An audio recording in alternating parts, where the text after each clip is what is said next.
in the Hawaii News Now studio. I'm Annalisa Burgos, your host, and joining us today for this inaugural podcast is our two guests from, actually, Cypac. You got it. Hey. Nice. I was looking at my notes. There we go. No teleprompters here, guys. Attila Saris is the president and owner, and Matthew Kent is our senior technician joining us to tell us more. And today's topic is going to be cybercrime. And we've been talking about this through the holidays because that is the number one fear of consumers is online shopping and getting defrauded. But now that we're into 2026, I wanted to bring these guys on to talk to us about trends that they're seeing in online crime. And I know in previous years, the FBI said $55 million has been lost from Hawaii users. So set the stage for us as we go into 2026. Let's start with you. Yeah, you bring up some good stats. So every year, it gets worse. I think we can all agree on that. And those stats, 55 million from Hawaii only, was for 2024. 2025, we estimate is going to be about 30% higher. So we're looking around 75 to 80 million in losses. And that's just a small drop in the bucket. This is a multi-billion-dollar U.S. business and a multi-trillion-dollar global business. And you're probably wondering, like, how is this growing so much? How is this possible? We're all smart people, right? We all have tech. You know, the older generation now has newer devices and better protections out there. How is this growing so quickly? Mm-hmm. And it's because we have now not just AI, but we have an entire ecosystem. This is an industry, much the same way as you might go into a hospital and you say, oh, my back hurts. Well, we know exactly what to do. A, B, C, D, E. They got a checklist. The same way cybercrime has grown in the same way. Now there's an entire ecosystem of people that are trained just to break into networks. There's another group of people that are assigned just to sell access to those networks. Others that create ransomware and software, and it's growing and growing every year. Now, you mentioned that the holidays were a terrifying time for people because obviously we had lots of scams that came in. Mm-hmm. A lot of them were around false delivery, right? So a lot of these texts that we get. Right. Like, we couldn't deliver your Christmas package. Mm-hmm. Oh, no. What do? We got to go to this website. We enter in our username and password, and now the bad guys are inside of our accounts. And they use that access to repeat, right? Repeat the scam. Send it off to the next person on your contact list and redo that. But perhaps we can illustrate what we're seeing in terms of stories. People love stories, right? Mm. I think we could talk about that. Matt had a great story that we came up. This happened maybe about 2 weeks ago, I think. A lady called in. All right, and so interesting. So I think it might help. Well, she talked to you first. I think she called and she said that someone had called or texted her, I think, that her Apple account had been broken into. Right. She called up and she was like, oh my gosh, I'm so stressed out right now. I got the hackers on hold. Well, she didn't know they're hackers at first. Well, right. She said, I got Apple. That's right. So I've got Apple on the line.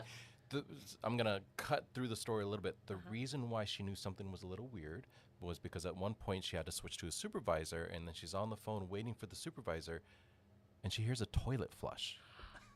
Oh, wow. Yeah. Giveaway. So she knew something was a little weird there. She smelled the SHIT. And they had, kind of a thick accent, so she wasn't sure already. And that's when she called us. Yes. And so she calls us up. She's all stressed out. And, this is great advice for anyone who's listening to this. When you're suspicious, take a breath, stop. In fact, I told her to stand up because she was sitting down. Stand up and do a 180, right? Just completely turn yourself around, look the other direction. New frame of perspective. And let's breathe and think about this.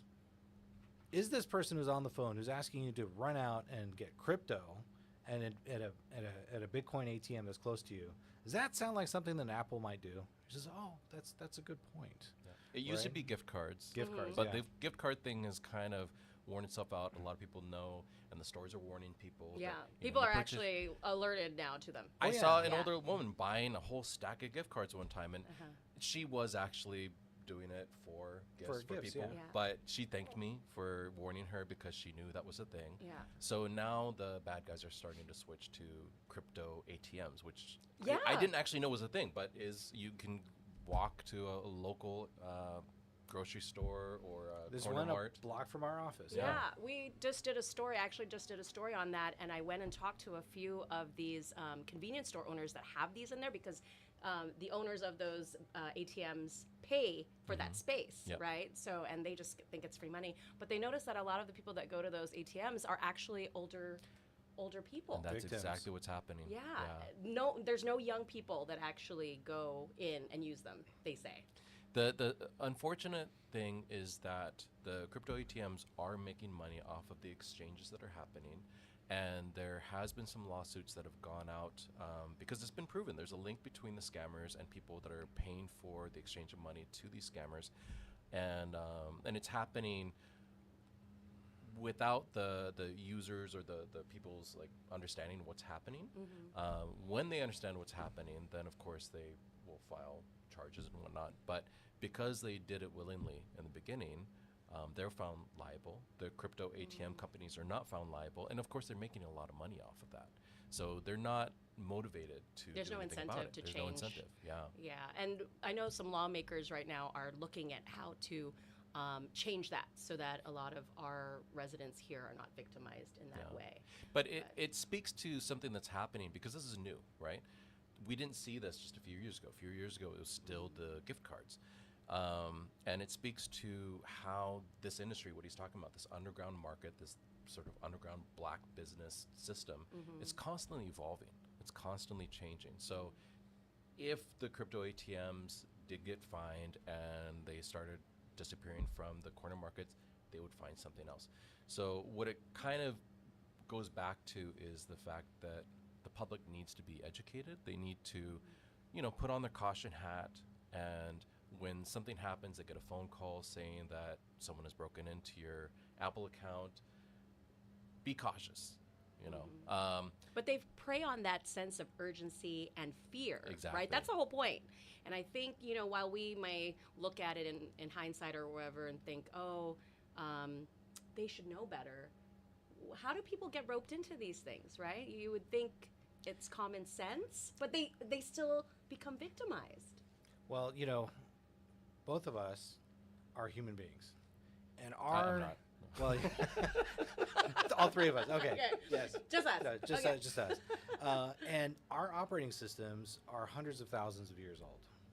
The things that motivate us have been around for a long time, and it's been well studied. I mean, we both went to prominent universities where they have a very big psychology program, and in that program they figured out exactly how to motivate and move and push people into action, and those same tools are now being used to trick the public. Yep. And They're con game. sophisticated. It's They're very sophisticated. Yep. Mhm. I actually have a story about that because there was a time period when I was going after the scammers. I was actually hacking into their systems. I was trying to move through the call centers where they're located. And so I know their tactics. I know their scripts. I've actually downloaded their scripts and seen what they've written. And I know that they go after people when their caution is down. Like during the holidays. Yeah, exactly. At a different time in my life, I was driving Uber for a little bit, and I got a phone call saying that someone had reported that I was not who I said I was, and that I needed to, answer some questions, do some stuff. The person announced themselves as Uber support. I believed them, Well, you were also driving. So And you I was also distracted. driving. Yes. right? Crazy. I'm in this industry. I know this stuff. The short form of the story is that this was a scammer. I totally believed him. And it wasn't until the next day when I saw an alert on my phone that said that someone else had logged into my account that the alarm bells went off. So what kind of information did you divulge? What was it like? I didn't have to give much. Oh, okay. Because he had figured out how to scam and skim the system to understand where my location was at. So he proved to me that he had power over the system that the Uber, interface, right? So I trusted him because of that. I gave him, I think, like my username. I didn't give a password. What sort of started setting off alarm bells, and this is a key thing for everybody on pretty much every system, is when he told me that he was going to send me a code and he wanted me to read the code back to him. And we know working in cyber that's called a multi-factor authentication or two-factor authentication. Most people nowadays have heard of this kind of thing. Apple enforces it, Google enforces it. And these guys will get you in these moments of low caution and then announce that it's going to happen and frame it as something else, right? And then the alert comes through, and then you read off the numbers to them. When you read off those numbers, that unlocks the door for them and allows them into your account. And I don't remember if I had already done that or what happened, but I did see the alert saying that someone had logged into my Uber account. They were trying to steal my funds out of my Uber account. Did they end up doing so? No. I immediately logged in. I kicked him out because he needed something else. He got me on the phone, and knowing at that point who he probably was, I started leading him down some questions. And at a certain point, he caught on to the fact that I knew, and then he cursed me out and hung up. Rude. Yeah, no, and they totally are. Like once they know that they're caught, the whole ruse is down, and yeah.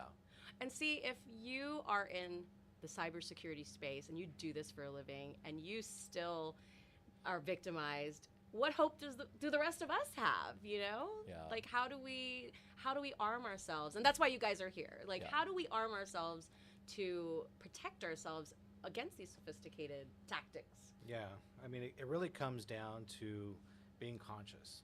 Yeah. And every week we send out multiple email blasts to the public to alert them of the latest threats and how they're getting in.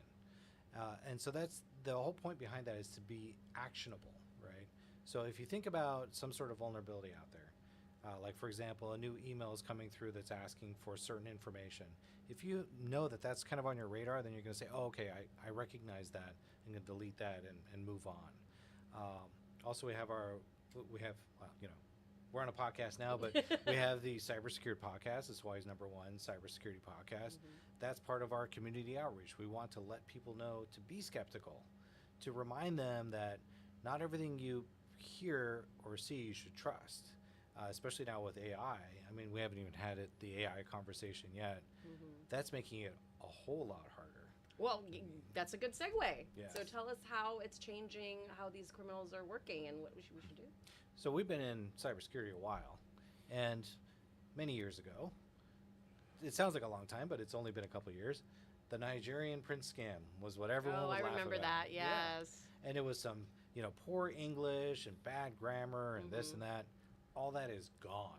With AI, it is perfect English. It is real-time, sometimes interaction with a robot that you think is a human. It is real-time graphics. The other one that we were talking about is how they were using AI for false kidnapping. I know you're from the mainland, but in LA, this was a big deal about 2-3 years ago. They had many cases where children had been kidnapped, and AI was used to create ransom images of that child that looked like it was in harm's way, and they're trying to extort money out of the victims when they had nothing to do with it. They were just trying to leapfrog onto that crime that had already occurred. That's where the FBI already got involved. Wow. So these are the ways that AI is being used today, and it's only going to get worse next 12 months, 2026. AI is getting better and better. Yeah. I think one of the key things, and to answer your question, is there is no 100% security. There is no 100% fail-safe. I would say have someone in your life that knows technology that you can reach out to. My mom is always calling me. She, fishes me out to my aunties, and they'll call me about stuff. And I have no problem, answering their questions and helping them out with certain things that they're not sure about. It's just funny that now she won't do PayPal because she thinks doesn't PayPal, trust it. she doesn't trust PayPal, and it's real, and people will send her something on PayPal, and she just won't accept it. Okay. So it's kind of like gone the opposite way. But Better have safe someone than sorry. Better safe than sorry. Yeah. Absolutely. So have someone that you can talk to. There's always a level of caution you should keep around any of this stuff when it comes to your technology, but also read and look at what you're looking at. People like the woman that called us, because she was so frantic and so freaked out, his advice to her to stand up and turn around to take a breath was very important, because it's when we're panicked that sometimes we can make decisions that can lead to a worse outcome. So yeah, you want to have a calm mind about you when you're not really sure about something that's happening. And that's really helpful, because then you can actually see that, this link that I see here that's telling me to go to this website to download something to help me with my TV, it's a sponsored ad. And that's something else that we probably don't have time for, but We There's did a lot of- whole episode on it. We did a whole episode Yeah, on it. yeah. There's ads now that are paid for by scammers, and so they show up right at the top of Google. So So if you click that first one, it's may not be the actual authentic. 100%, Facebook is Website. making what, millions of dollars on this now? $16 billion annually, Yeah. and on scam ads. and they know it. That's That's the a whole thing. other yeah, discussion. that's a other thing. whole different. And the proof that they know it is that they charge a little bit more for those scam ads. They say, "Oh yeah, this could be a scam ad. Well, it could be, gray area. We don't know. So we're just gonna put them Yeah. into the next price tier." Of course, scammers don't care because it's not their money. Yeah.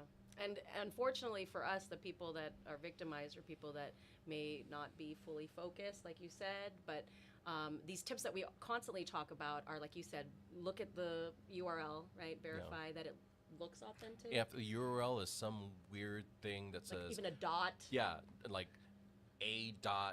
a.pple.com, like they'll have all kinds of weird stuff. Yeah. Like look at your URL, the email address that something is coming from. Just look at the little details because they can't fool a lot of that stuff. I really like your advice though about reminding people to talk to others in their lives. Yes. Because Yeah, talk it out. so we had a lady. No, maybe back up a little bit here. Some guy came to us. He said, "Oh, I have a problem with my mom." I'm like, Oh, "Oh, yeah. okay. Tell me more." And he said, "Well, she was recently hospitalized, and while she was in the hospital bed, I noticed, I was visiting her. I noticed that her phone kept buzzing, like buzz. I'm like, what is going on here?" So finally, he asked her, he's like, "So what's going on with this buzzing of your phone?" She says, "Oh, let me tell you the story. There's this doctor. He's in Africa, and he's going down the Nile or whatever, river, and he needs to cross the border with the medicine for the children in the next country, and he needs $30,000 to cross the border." And he said, well, "Hold on a second, Mom. Are we talk?" And by the way, this is a common story. I could tell you 5 more of these, but this is a good one that illustrates it. So he said, "So you've sent this $30,000?" "Oh yeah, we have to get the medicine to the children in Africa." And he said, "Well, has this happened before?" He said, "Oh yeah, he's been going all around Africa. Every time he needs to cross the border, or he needs to pay off the guards because they've held him captive and he's being held for ransom. But he's a doctor. He's out there. He's doing good work for the children." And he quickly snatched her phone, and he went through everything. Over $400,000 had been wired out. And this was a smart lady, right? She was a professor. They tugged on her emotions, and it's also that kind of sunk cost. When I did a PBS special recently, the day after I get a phone call from a very smart lady who was she was Chinese and had been scammed by someone else who was Chinese to the tune of over $1.5 million Wow. using a strategy called pig butchering, where they would also kind of ease you into this false sense of security using crypto scam, because no one really understands crypto. Well, either you will understand or you don't. Most people don't. Yeah. And in that crypto space, you say, "Oh, I just put money in and more money comes out. Wow, what a magic trick." But as she would put in more money, she could pull a little bit out, and that kind of validated her belief this was real. So she got others to put money in, took out second, third mortgages on her house, Oh my put money in. gosh. And then one day it all poof, disappeared, gone. And this speaks directly to what you So said in the painful, beginning. yeah. It's To painful, listen to hear, and just, and you feel shame, so you don't tell anybody about it. yeah. That is a good point. We were doing this was for political. We were doing one of these for a political party thing, and during the live presentation, a lady was listening to us, and her mom ran behind her with a bunch of gift cards. And she says, "Oh, I have to go Oh yeah. pay these off, right?" Remember that. And she didn't realize that this had been going on for months. And many times when we talk about these kind of scams, folks will come to us and say, "Oh, was that what that was? You mean I've been paying hundreds of dollars per month for this security service for my computer?" I'm doing quotes because I can finally do quotes, because we don't have video on our podcast yet. These quotes, right? Paying for my computer, and yet it's not real. Like it's all, so they found ways to make it where it seems like you've paid for a problem to go away, or you continue to pay for a problem. Like it's a service. Right, it's a service. It's extortion, really. Wow. And they don't know that is the sneakiest kind. And there is a lot of shame behind it. But guess what? you can now say, I've been scammed, and that's okay. Yeah. Right? Because let's just be honest, most people are in that most people are a target. In fact, I don't think anyone is not a target, right? Well, and and that's why I wanted you guys to come and talk about this, because when I am out there talking to people, they know so many other people that have been victims. Like you guys, you have all these stories that you are sharing right now, and people might be watching this and listening and saying, "Yeah, that's me," but I don't want to, admit that there was that. I don't want to say failure, but it's just a moment of vulnerability that people were taking advantage of. These are criminals that take advantage of our, use psychological tactics to take advantage of us. So don't be ashamed, guys. Like one of the terms that we came up with a while ago, because you can spoof a phone number. Someone can call you from the police station and it looks like it's from the police station, but it's not. You can easily do that. So the term that we came up with, because this happened to one of my coworkers, it happened to his mom. She actually fell for a scam from the police. When in doubt, reach out.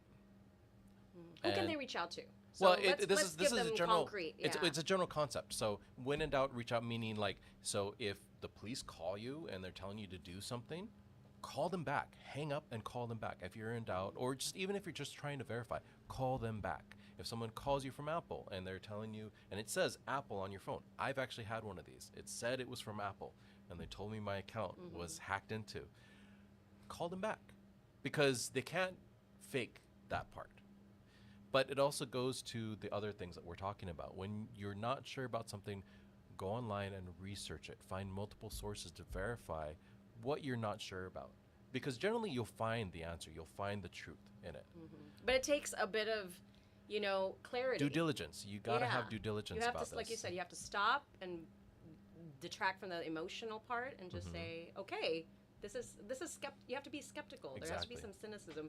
And in Hawaii, to be honest, I feel like there's a lot of people that are so trusting. So much trust, Not like on the continent, right?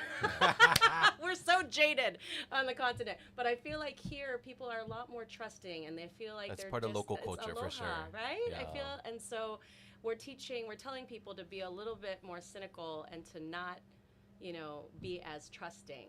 And guess what? This is permission for you to be rude. You can say just click, hang up, right? Just hang up the phone. Hang up the phone. Yeah, if it's that important, they'll call you back. And believe me, sometimes they do. And then that gives you kind of a moment to kind of break their momentum. So a lot of this is based on momentum. It's interesting if you listen to some of these calls. I know you wanted to mention Kit Boga. Kit Boga does a lot of these kind of like scam calls, and he messes with them. But there's kind of like this pendulum effect where they get you to say yes to a small thing, like, is your name so-and-so? Oh, yes, it is. Yeah. Oh, then let's do a little bit more, a little bit more. And the next thing you know, they have you in a frenzy and in a circle, and you're running to an ATM, right? So the idea is to push you in that direction. But when you hang up the phone, then you force them to call back. Guess what they have to do? Start all over again. Get that momentum going. It's a lot harder. So we sometimes call this campfire effect, right? When you're close to the campfire and everyone's nice and warm and getting along and cozy, comfy, but then as soon as you step away from the campfire, it gets a lot colder, right? So we're going to push them away from the campfire by hanging up the phone. You're allowed to just hang up, say, nope, don't want to talk to you, goodbye. Or just don't answer the phone. I don't know. That's I don't answer if it's like a spam or a scam call. Like right now, but like you said, even if it's Apple on your caller ID, just let it go to voicemail. There is a technological update, or technology update. So was it iOS 23, 22? I don't know. The new one. The new iOS update, if the phone call comes in and it is not on your contact list, then it's going to prompt them, say, hey, what are you calling about? Only before, and that can cut out, like, I would say half of your spam calls right there. Okay. Because only if it's real, like if it's a doctor's office or something, then someone you'll see will actually answer. You'll see it, yeah. So it is doing some call screening. I think it's a wonderful addition from Apple. How AI is helping. That's how AI is That's fighting back. one way the AI is helping. Yes. Yeah. But anyway, I wanted to actually give you guys kind of a time to give takeaways. So if, for example, right now, if they're experiencing this, can they do anything? Can they get their money back? Or if they've been scammed? So yeah, in the last, I'd say year, maybe year and a half, there have been some changes with the wire funding that happens because people sometimes wire money out of their bank accounts. And this is more prevalent in business email compromise. So we're kind of talking above the level of the general public. This is where small businesses, This has happened to some of our clients, and so we had to kind of walk them through some remediation steps and what they can do if it's within like a 48-hour, Window, 36-hour window. They can call the bank, they can get a hold of the FBI, and a lot of times they can start pulling some of the money back. If it's past that time period, it gets a little harder. So this is the same thing we said earlier. Reach out, contact someone. Don't let it sit because you feel ashamed. If it's within a business, I mean, you generally have to respond to that pretty quickly. But yeah, that's the number one thing is reach out to your bank, to your different sources that something may have happened with. If you have a cybersecurity company that you're working with, you can reach out to them. In terms of the general public, it's a little harder, and so that's where educating yourself really comes in handy. There is a huge assortment of YouTubers that go after scammers, and the beginning of their videos, they typically talk about what the scammers do, how they do it, what to be watchful for.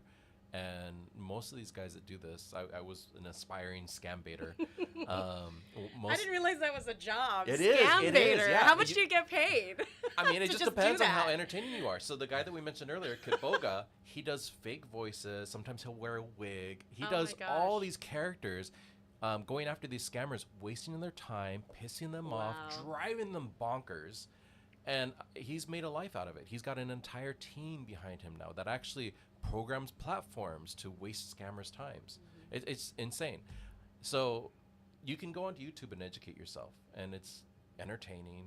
It's very informative. And you learn something. And you learn something. And you don't have to watch like all the videos, but these guys are really good at what they do, and they usually make it very digestible. It's not like super complex or super techy, but they'll explain what these guys do. And a lot of the scammers, they're not that technologically adept. They don't really know what they're doing. They're just reading a script. They know people's tells. They know sort of like what triggers there are to lower the confidence, especially for older folks. With the romantic scams, they know the kinds of things to write. We have to. That's a whole other topic Oh, too. there's so many. We should have you guys back for that. Yeah. Just the romance scams. Yeah. And oh gosh, those stories are heartbreaking. And Yeah. they end I up have to on the say. news. I mean, I've seen them on Hawaii News Now. Like it does makes headlines. But my advice is in the same way that you want to, let's say it's a new year, and let's say you want to get fit. Guess what? Get a trainer. Be cyber fit. Right. Be cyber fit. Yeah, no, Talk that's to exactly others, what yeah. it is. That's why you guys are here. Cyber fit for Cyber fit. 2026. Yeah, And if we had to do this resolution making, what is on our cyber fit list? So talk to others Talk to others. and listen to them. Okay. That's the big one. And right? observe your loved Yes. ones, Yep. like you were saying. Observe your loved ones. Educate yourself. Go on YouTube. There's stuff about this all over YouTube. When it comes to businesses, we call it cyber hygiene, because businesses need to have good cyber hygiene. Otherwise, they get cybertosis. They get hacked. They get hacked. Which we don't want. We None don't of us want. want to be defrauded or scammed. We want to Cybertosis. get that 55 million a year of losses down. Right, that is Absolutely, our goal. yeah. So, but Cypac, that is the name of this cybersecurity company. It's good to have you guys with us. Real quickly, tell us where people can learn more about Cypac and what you guys do. Sure. Just visit cypac.com. That's cypac.com.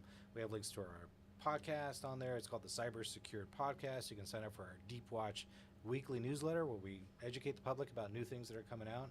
Of course, our podcast can be listened on any platform, you name it, Spotify, Apple, YouTube, whatever.